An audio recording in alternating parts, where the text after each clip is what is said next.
Good morning. Welcome to the morning Devo for this Friday, October the 28th today.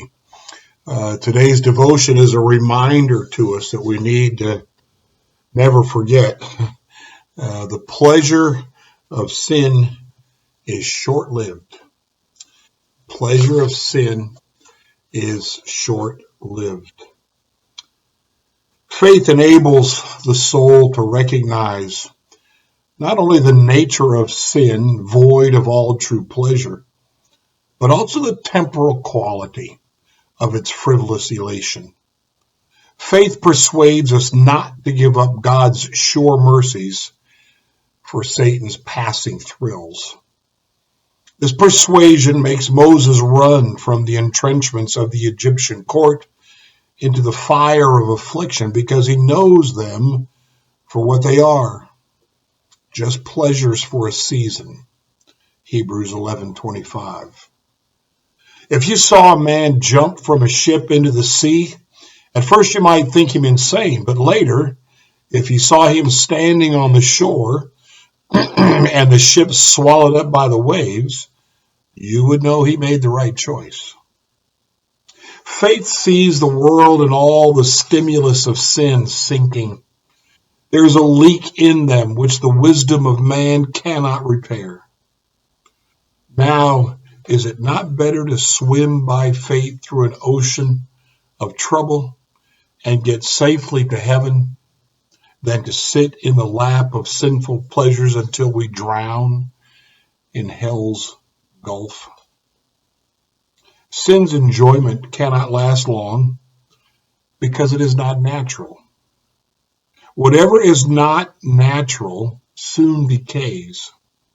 The nature of sugar, for example, is to be sweet, and therefore it holds its sweetness. But artificially sweetened wine loses its good taste in just a few days. The pleasure of sin is foreign to its nature and will corrupt the life it touches.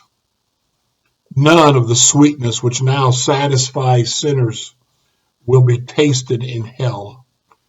Only bitterness will spice the sinner's cup there.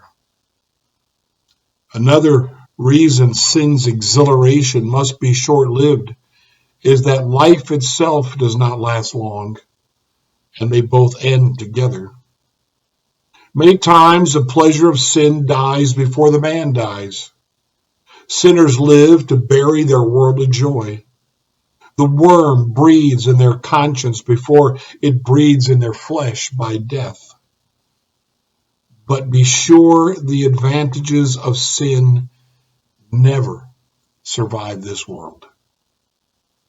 The word has gone out of God's mouth. He distributes sorrows in his anger. Job 21:17. Hell's climate is too hot for evil delights to survive. Hell's climate is too hot for evil delights to survive. This is old talk, old language. We don't much like to talk about hell these days. We don't much like to talk about the devil. Many people, even church people at times, don't really want to admit or recognize the reality of these things, but they are our enemy. They are our enemy. Again, Jesus' own definition of Satan is to call him a thief, whose intention in our lives and in this world is to kill and to steal and to destroy. If you go to Genesis 3 and the following chapters after that, and you see Adam and Eve choose to sin, God has said the moment you eat from that tree, you die. Well, physically they stayed alive, but very soon their lives fell apart. That's what death looks like in our lives.